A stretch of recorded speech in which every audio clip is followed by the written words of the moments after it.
Welcome back to the Chris Gates Fitness Podcast. Thanks so much for being here and joining me in today's episode. I'm super pumped to dive into today's episode, which is a brand new series here on the podcast called Things I've Learned. And we're going to abbreviate it moving forward to TIL, Things I've Learned. Really what I want to do is have an opportunity to just talk to you about a lot of the things that I'm consuming, right? So as part of the fitness industry, I produce a lot of content, but in producing a lot of content myself, I try to make sure that I'm also consuming as much quality content as I can from people I look up to in the fitness industry, some of the leading voices in the fitness industry, some of the folks who communicate the scientific information that helps coaches like me be on the leading edge and the cutting edge and doing the things that we're learning are the most effective and efficient for people. So I'm constantly, in addition to creating content, listening to content via podcasts, watching YouTube videos, reading articles about all of the stuff that I work with my clients on every single day. And, over time, I've just thought it's great. I consume all this stuff. I use a lot of it in practice with my clients and even with my own training and nutrition, but it would be cool to just kind of talk through and tell you some of the things I've learned lately. So that's what this series is going to be all about, talking about things that I've learned. And also, as part of what I'll talk about in these episodes, it's going to be new things I've learned, but also things that I've kind of re-remembered, things that I've remembered or concepts that I've heard or seen brought up that I haven't thought about in a long time.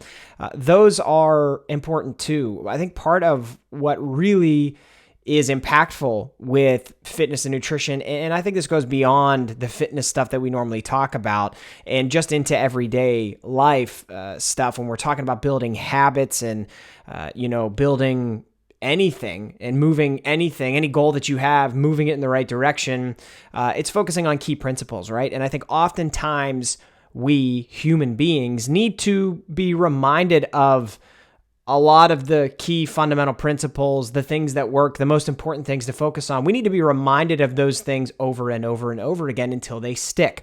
Like, for example, with a lot of the people that I work with, we constantly have similar conversations, but in different ways to help hammer home a lot of the things that work the most. So if I have a client who wants to lose fat, we're in some way, shape, or form talking about calorie deficits a lot, but we're talking about how to be in a calorie deficit across a wide array, a large spectrum of different experiences and circumstances and issues that person may be running into. So, it's helpful to hear about these things a lot to make sure that they stick in your brain. And I even noticed that, like I just said, some of these concepts I haven't thought about in a while, when I hear other people bring them up, it helps it stick in my brain. It's how I learned a lot about this stuff that I coach people on now. I kind of, when I got started with fitness, there wasn't a lot of really quality information out there on the internet. And as more and more quality information came out there, I just got addicted with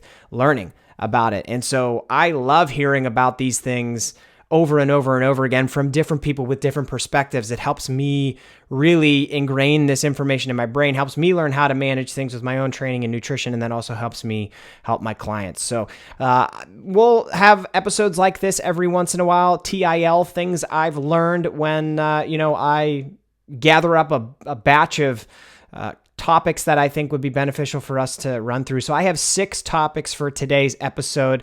We're going to run through each one of them, and I think it's going to be a lot of fun. So if this is your first episode of the podcast and you're new here, make sure that you subscribe to the podcast.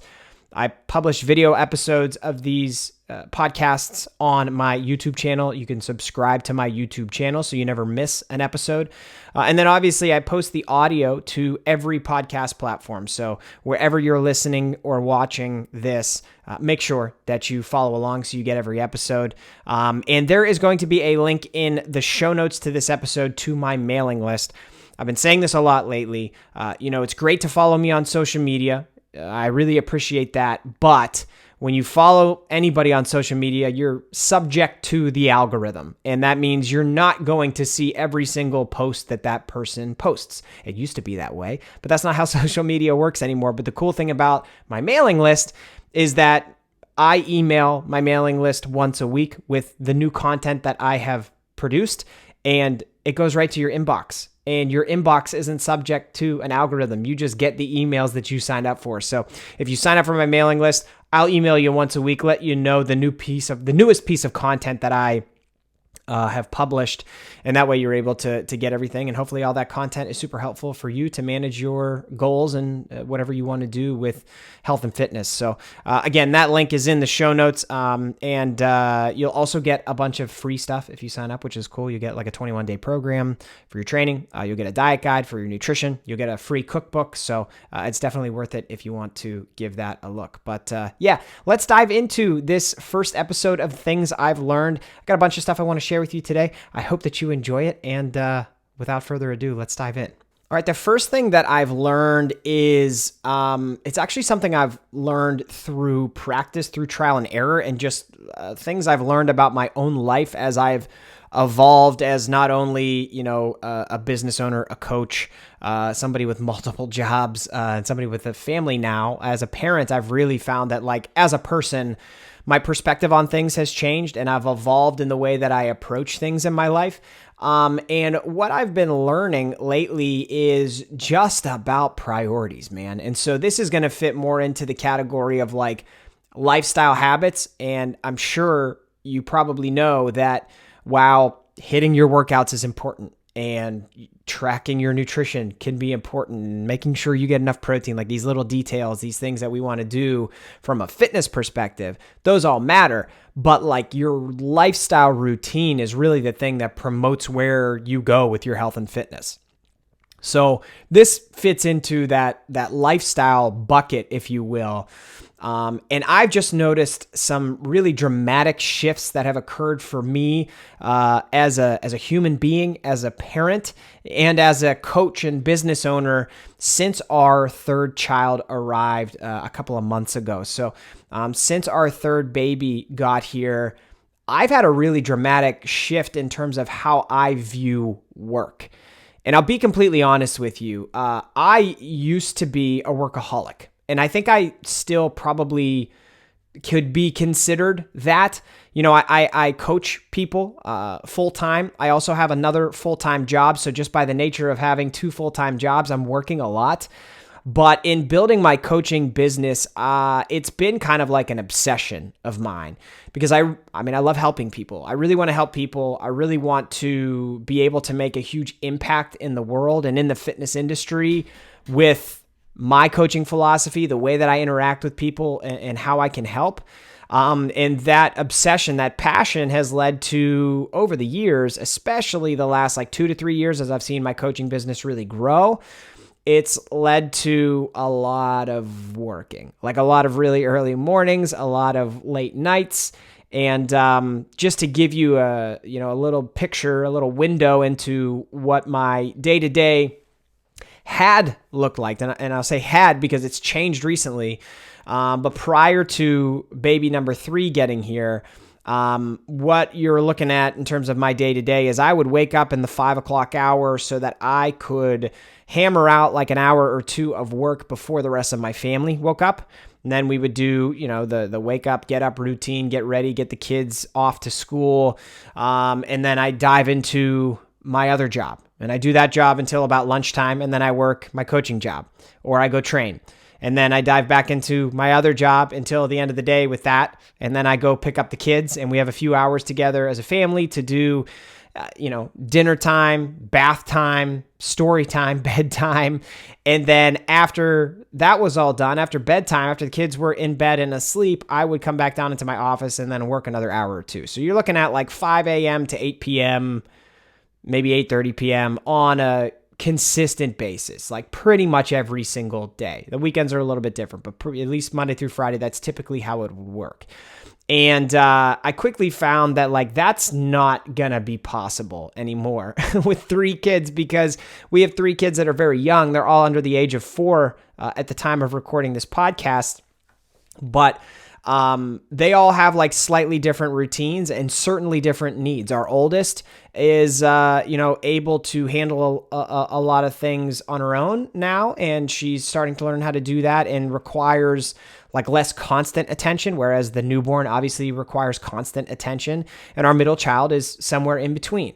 And they all go through different phases of their young lives where we have sleep regressions, we have, different emotions that crop up, based on the kids just growing and dealing with life and learning how to navigate this planet Earth that we live on. And so what I've really found is, okay, Chris, you're done working 15-hour days.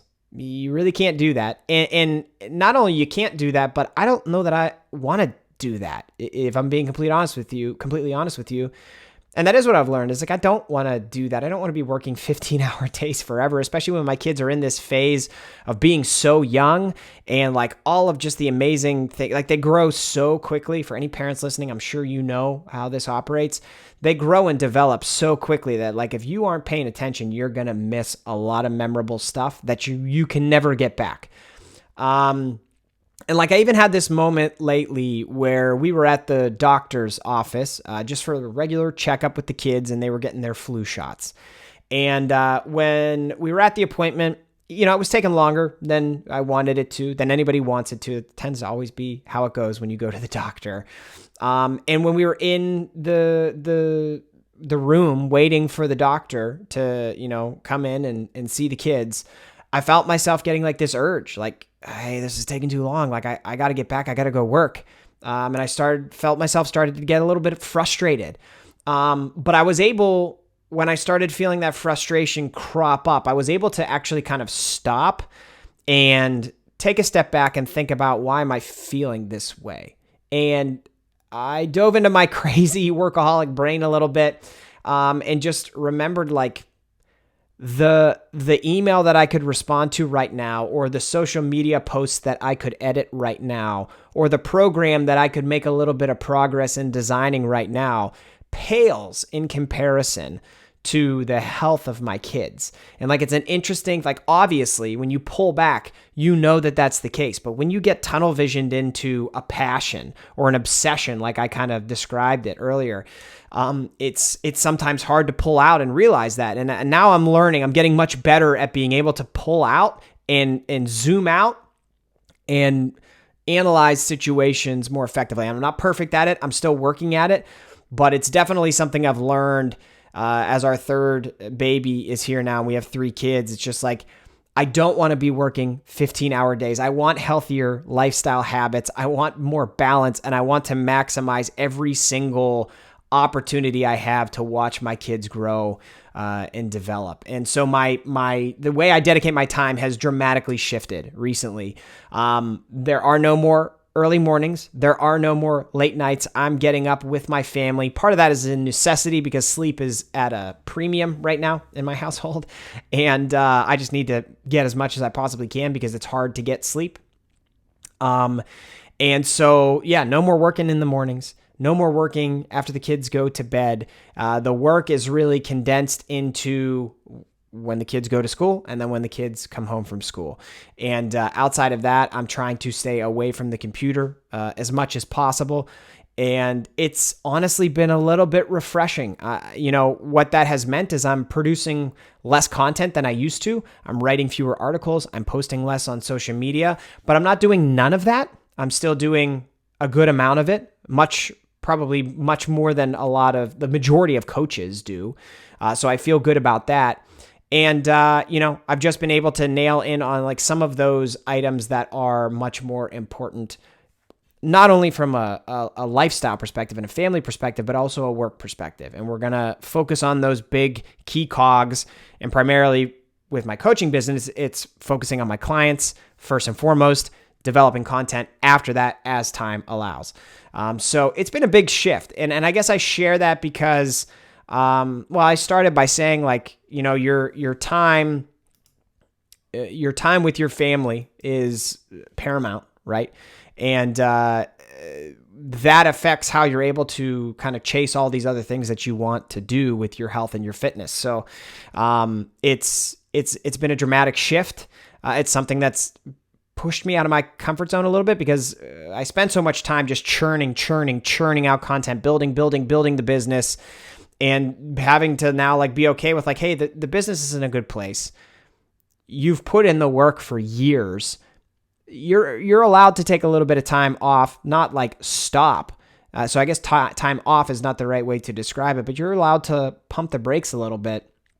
And because you put in all that hard work, you're allowed to refocus your sights a little bit. And that could apply to you with anything that you're doing with your health and fitness, right? So if your health and your fitness really needs a bit more attention nowadays, you could maybe look at some of the other areas of your life that are in a really good place and say, okay, well, I can pull a little bit from this and dedicate it to that so that I can still keep everything moving in the right direction, but just focus a bit more of my time and effort on whether it be your workouts or managing your nutrition, whatever it may be. It's hard to do. It's something that I've got, like I said, out of my comfort zone to do, but I'm feeling really good about it. And I'm going to continue this transition for sure, because it's only been 9 or 10 weeks, but I'm learning how beneficial this is to be able to reprioritize and at the same time continue moving everything in the right direction, just like at different speeds. So that's the first thing I've really learned over the past week or so. Now, item number 2 on this list, it's a perfect transition because I still want to talk about family, but we're going to go maybe more specifically towards nutrition with this one. One of the things I've learned lately is that I'm absolutely loving to cook for my family. And I can't tell you that is ever something I could have predicted or would have expected. Honestly, I was never a morning person to begin with for the entirety of my life. And then when we started having kids and I was building the business, it kind of necessitated me getting up early in the morning. And then I found a lot of joy in, being up early and making something of the day really before anybody else gets up. I feel good about that. And now, since I'm not doing all that work in the early morning hours, part of what I'm able to do with some of that time that I'm getting back is use it to just cook for my wife and kids. I cook breakfast. I've been doing these breakfast scrambles. If you're not following me on Instagram, I've been sharing them on my story. So make sure you follow me at Chris Gates Fitness on Instagram. But I actually always kind of used to be selfish about food. Like I've never been somebody that can easily share food. But now I'm like starting to enjoy it because I'm starting to enjoy the process of cooking food for my family. Doing something good for somebody else to start the day feels really, really good. Being in charge of that task, it feels good to be able to take that off of my wife's plate and just be something that I handle now. And it also gives me the opportunity to prepare nutritious foods for everybody to start the day, which is another thing that I think really is a great thing to do at the start of the day. Now, with kids, it doesn't always work out. They don't always want to eat the nutritious foods. Sometimes we're eating sugary cereal because they're kids and they should be allowed to have that type of stuff. But it's been something that's been really fulfilling and I've really enjoyed it. And I never thought that would be me. But breakfast scrambles have opened the door and it's been a lot of fun. Done them with like chorizo. I've been really liking putting just like diced bell peppers in eggs, along with cheese and then some type of protein source. I mentioned chorizo. I've also just been getting like turkey deli meat and cutting it up into pieces and putting that in the breakfast scramble. And actually this morning, the day I'm recording this, we had some leftover, it's called crack chicken. It's basically like kind of like a cheesy chicken with ranch seasoning on it. And we had a little bit of that left over. We needed to eat it before it went bad. So I tossed that into the scramble this morning and it tasted really good. I kind of think like eggs are almost like the rice of breakfast, if that makes any sense. Because I feel like if you scramble up eggs, there's a lot of stuff you can put in eggs that tastes really good, kind of like rice. Like you can put almost anything mixed into rice and find a way to make it taste really good. So yeah, been enjoying that. And like I said, doing something for somebody else feels good. Doing it to start the day feels good. Taking tasks off of the people that are in your life feels good. And so like for you, maybe something to think about, right? Are there different things you can do throughout the day? Little things like cook. I mean, this takes me 15 minutes, if that, in the morning. Are there little things you can do that give you that level of fulfillment? Are there things you can do at the start of the day to make you feel like you're working in the right direction and doing things that are supporting your health and wellness and that of your family too? It's one thing, I think, to do things for yourself that are productive, and you want to do that. You want to work towards good health for you. It's another thing for you to do that for you and the people that you love. So that's one I've been really enjoying, and I think it's a habit that's going to stick here for the long term. So that's the second thing that I've learned. Okay, the third thing I have learned is that the best coaches out there in the fitness industry typically are not elite athletes. Okay, they're not even the people that you see with the best or most impressive physiques. They're actually often the best coaches are the people that have had to struggle the most to get through their journey and navigate to things that are effective for them. Okay? Because really, it's easy for people who have great genetics, who are athletically gifted, who, played a sport into college or maybe even at the professional level. It's easy for them to, have had experienced their success, because I don't want that to sound like they're not doing anything hard and they haven't put in hard work. Those people that have reached that level absolutely have, but they also have something going for them. You know what I mean? Like, they also probably have a genetic predisposition to being very athletic or to having a great physique. And they've also, throughout the course of their journey, as they've continued to progress and get to a higher level and get to that college level, pro level, or if it's like, people you see on Instagram or TikTok who have unbelievable physiques, like, they've gotten a lot of help along the way, professional help to get to where they are. They haven't maybe had to suffer as much as a person who doesn't have all of that natural ability. And again, I don't want to, this is not meant to demean people who are in those positions. And there certainly are people in those positions that have had to work really hard. But I think, like, in general, when you go into a gym and you're looking to work with a personal trainer, if you're going online looking for a coach, the people who have had to really work at it are probably going to be the coaches that really help you see the best possible results for you. Just to share my own experiences here, I do not believe that I am built to be very strong. I don't believe I'm built to be very muscular. I've really had to work at it, and I feel like, there's still a lot of that progress that's left there for me. But like, there's nothing in my background that would suggest like athlete. You know what I mean? Like, I grew up playing trumpet. I grew up in the arts. I was in marching band. I was a good runner, and there's some people in my family tree that were endurance athletes. Like, my parents were runners and they were pretty good at it. But from this like strength training perspective, and like evolving your body, building muscle, burning fat, like, there's not a lot in my family tree that suggests that's something Chris should be good at. So I've had to really, really work at it and really get creative and really learn a lot of the specifics about how to progress myself forward. And I'm pretty happy with what I've achieved, in terms of strength.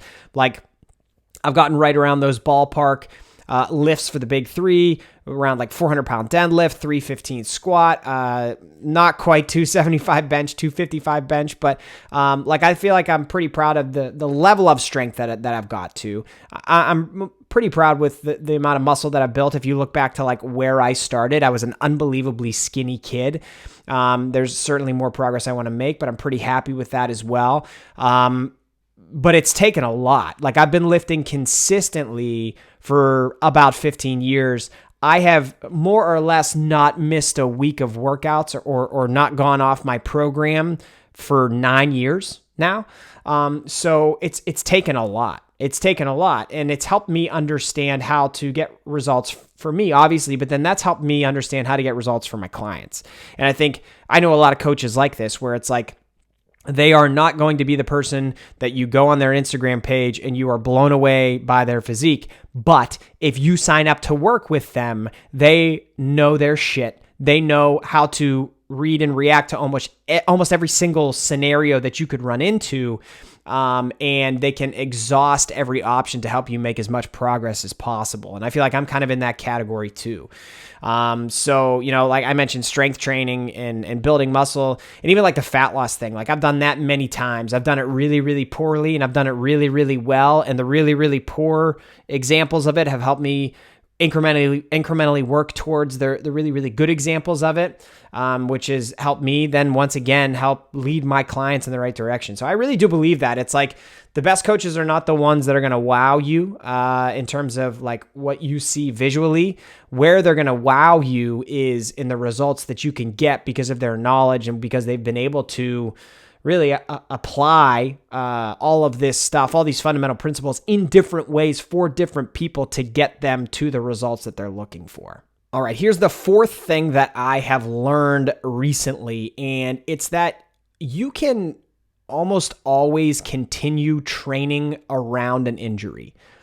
And we'll be very clear about what I mean about that, because most injuries are not debilitating, right? Most injuries fall under that nagging aches and pains type of category.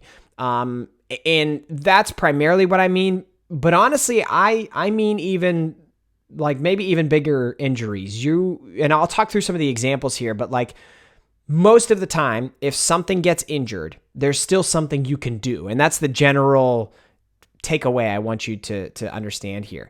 So I'm dealing with this, and I have some clients dealing with this right now too, which is why it's top of mind and which is why it's something that I've learned recently.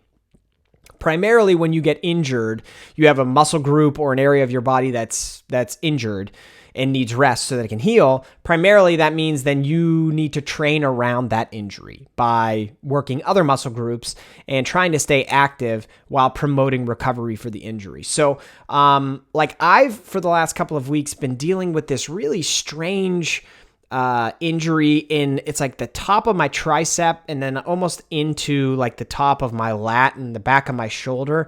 And honestly, I don't know how the injury happened, but it's been bothering me for a while, and it's been impacting my ability to do, obviously, tricep training and also some back exercises. Lat pull downs have not felt very good. Seated rows have not felt very good. I've had to auto-regulate some exercises, and what that means is like continue to do the exercise that was in my program, but either change the rep scheme or lighten the load. And I've lightened the load on a lot of exercises. So I've been doing like tricep push downs at much lighter weight just to get some blood flow into that area. Same with the seated row. I actually had to bail out on a seated row. I did one set and it didn't feel great. And then when I started the second set after rep 2, I was like, no, that's it for today. We're not doing this exercise anymore.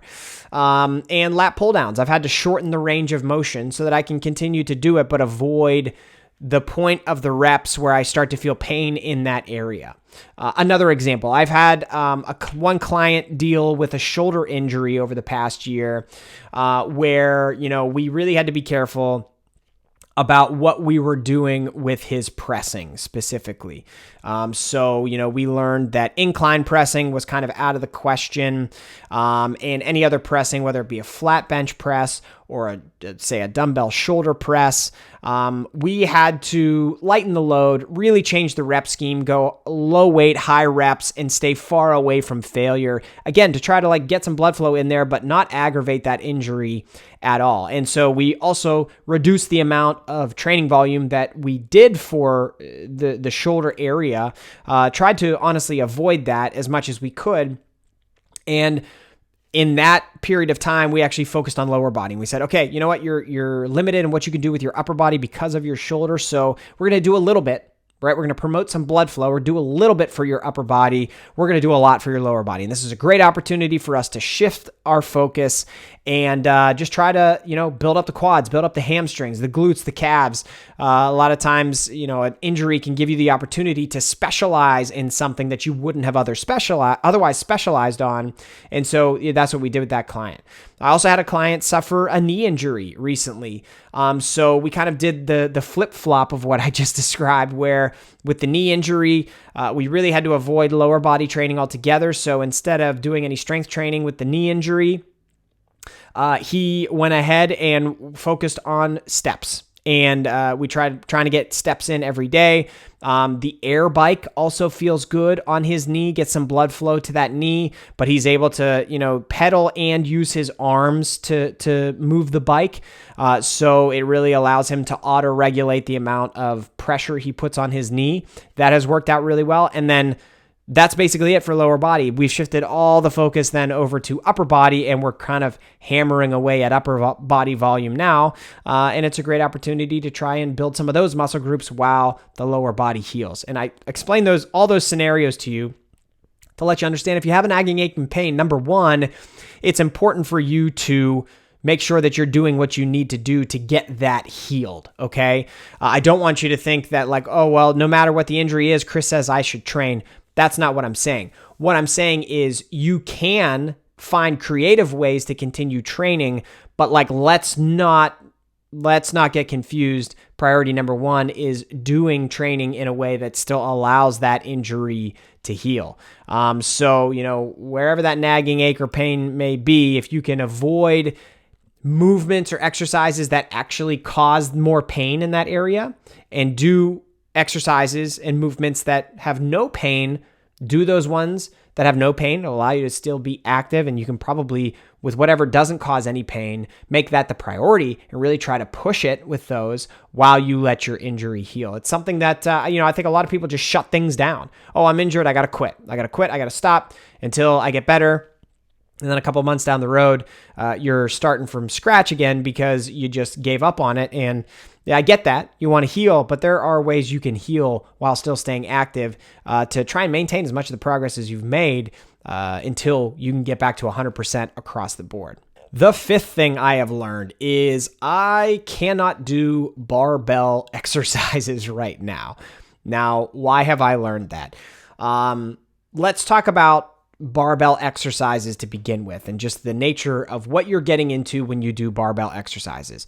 Barbell exercises, so we're talking about squat, bench press, deadlift primarily, but even things like, bent over rows, anything that you could do with a barbell, it's probably going to be on the side of some of the most fatiguing exercises you can do, because most of the exercises you do with a barbell are training a wide array of muscle groups at one time. You think about a squat, you're training your legs, but that bar is sitting on top of your back, right? So really your entire posterior chain is involved in you supporting the barbell on your body.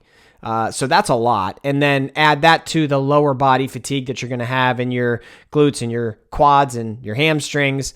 It really takes a toll on your body. Same with the deadlift. I mean, the deadlift is a posterior chain exercise. So everything from the traps in the back of your neck down to your hamstrings is going to be trained. And normally deadlifts allow you to lift the most weight of any exercise. So that means just systemically, you're going to be building up a lot of fatigue by handling heavy weight. So that's important context to understand. There are some exercises that are more fatiguing than others, and barbell exercises tend to, generally speaking, be some of the most fatiguing. Now, the reason I've learned that I can't do barbell exercises right now is because of some of the complicating factors I have in my life as it relates to training.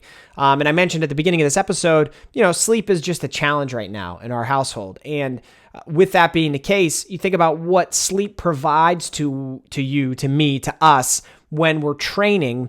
The vast majority of your recovery, your muscular recovery, not only rebuilding muscle tissue, but then building muscle and building strength, it happens when you're sleeping. That's when a lot of the recovery takes place because you get into your different sleep cycles where your body's able to repair itself.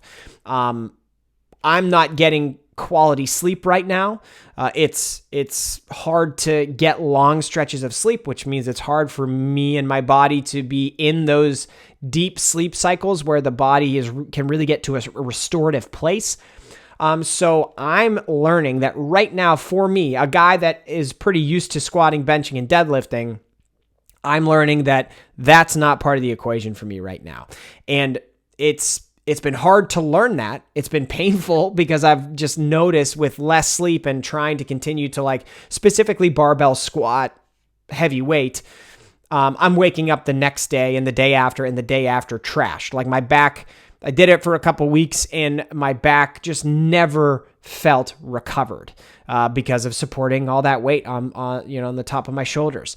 Over trial and error and over time, I've learned like, hey, right now I just can't do that. I need to, in my program, go for exercises that really give me the highest return on investment as I can possibly get. And by that, I mean like the exercises that fit the description of my goals, which my goal is I'm in a lean bulk. I want to build muscle. So I need exercises that are going to help me build muscle as efficiently as possible, but at the same time, build up as little fatigue as possible. So I'm doing a lot of what would probably be called isolation exercises right now, where like you're specifically targeting one muscle group with the way you lift. So instead of big compound exercises like barbell squats, I'm doing a lot of leg extensions, okay? Instead of deadlifts that are going to really build mass on my back, I'm doing seated rows and lat pull downs like I had mentioned before.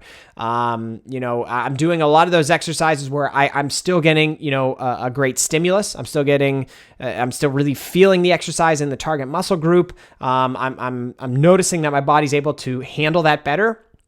I'm able to build up volume more easily. I'm able to recover more efficiently on the kind of iffy sleep that we're dealing with right now.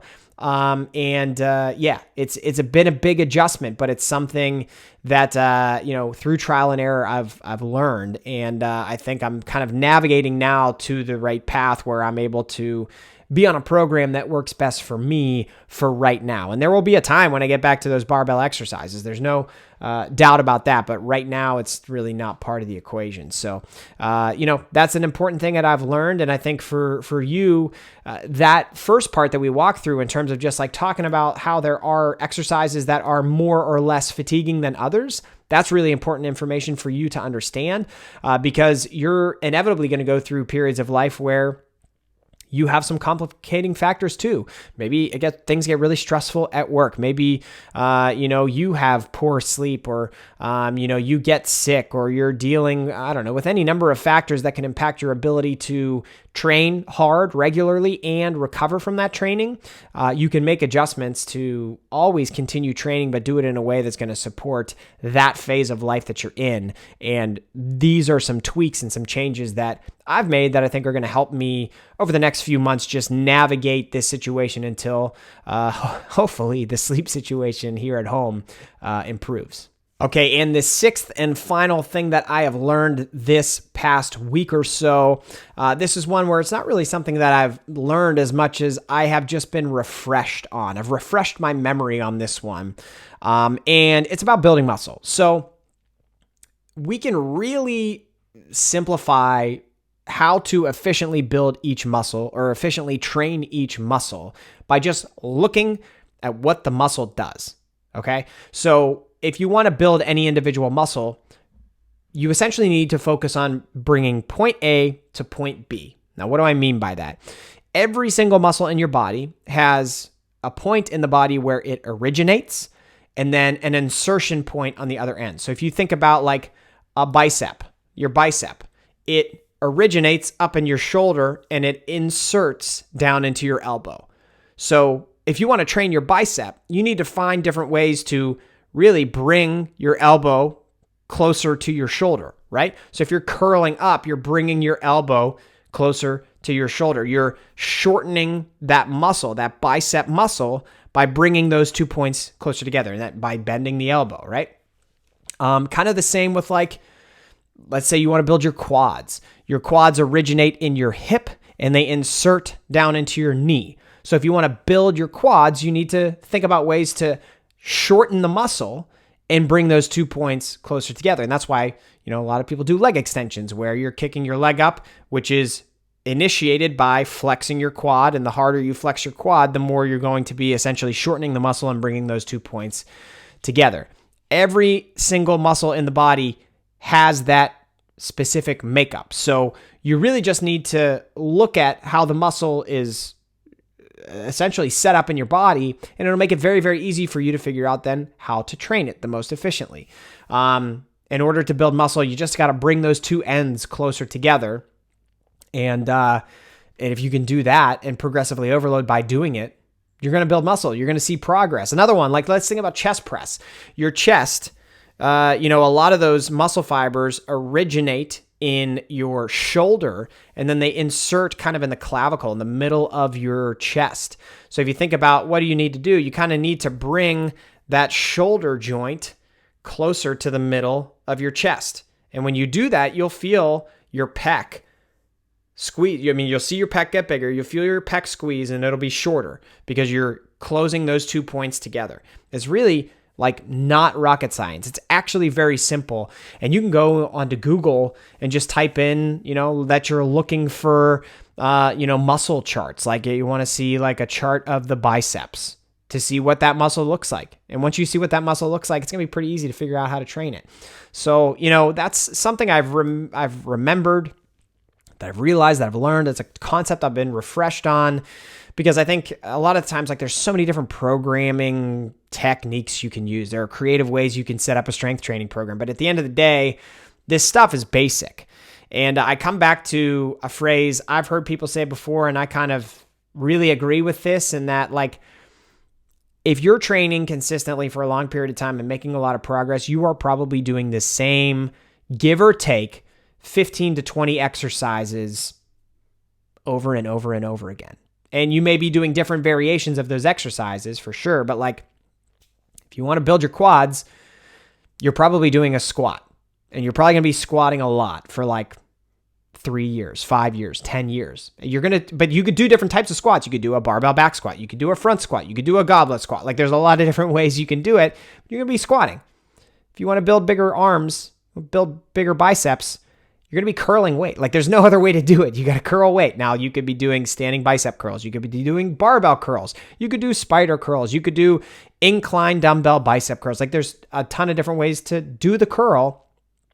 But at the end of the day, you're going to be doing a lot of curls. It's not rocket science. It's very, very basic on how to figure out how to make progress. You just got to do those basic things and bring point A to point B together consistently for a really long period of time. And while you're bringing those 2 points together, you want to see your training performance go up. So that's it. Those are the 6 things that have been on my mind over the past week or so. And I hope you enjoyed this episode. I really do. I'm going to continue putting some of these out, and would love to get your feedback. If you like this episode, and you can leave a rating and review, drop a comment in there and let me know what you thought of this episode, I would really appreciate that. Just to know, thoughts and feedback. It's tough with podcasts. You don't get a lot of one-to-one interaction because it's just not how like podcasts are set up. You listen to me and then I never really know what you're thinking about it. So if you could drop a comment, I would love that wherever you're listening. I like to check those periodically to see what people think. But I hope you enjoyed this episode. I had a lot of fun putting it together. And like I said, I'm constantly consuming content about this stuff. So I'm just going to keep making a list of things that I'm learning each week, and occasionally put a new TIL podcast episode together. So thank you so much for joining me. I really appreciate it. Like I said, I hope this one helped. Looking forward to doing another episode just like this in the future. But until then, have a great day. I'll talk to you soon.